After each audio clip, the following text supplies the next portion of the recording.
Friends, ఎలా ఉన్నారు? మీ అందరికీ నా స్వేచ్ఛా ప్రపంచానికి స్వాగతం. వర్షం పడింది కదా నిన్నటి నుంచి, అందుకే వాతావరణం చల్లగా ఉంది. చూసారా ఈ పచ్చని చెట్లు ఎంత బాగున్నాయో. అమ్మయ్య, మళ్ళీ వాతావరణం మాకు అనుకూలించింది. ఈ వేడిని మేము భరించలేకపోతున్నాం. ఈ చల్లదనం ఇలానే ఉండిపోతే బాగుండు అన్నట్టుగా ఇవి ఎలా ఉన్నాయో చూడండి కదా. అదే వాటితోటే చెప్తున్నాను నేను అవును అని. ఎంట్రన్స్లో ఇలా వెల్కమ్ చెప్తున్నాయి మనకి. అవును,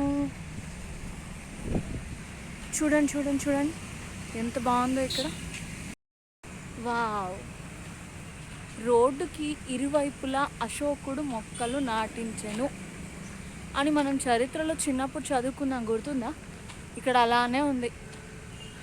అవును, అటువైపు ఇటువైపు ఈ చెట్లు చూసారా ఇంత బారుగా పెరిగి ఇలా పైన ఉన్నాయి. బాగున్నాయి కదా. అందుకే నేను ఒక్కదాన్నే చూసి ఆనందిస్తే ఎలా, మీకు కూడా చూపిద్దామని ఇలా వీడియో తీసా. ఓకేనా? మీకు కనుక ఈ వీడియో నచ్చితే please like, share and subscribe. Bye bye.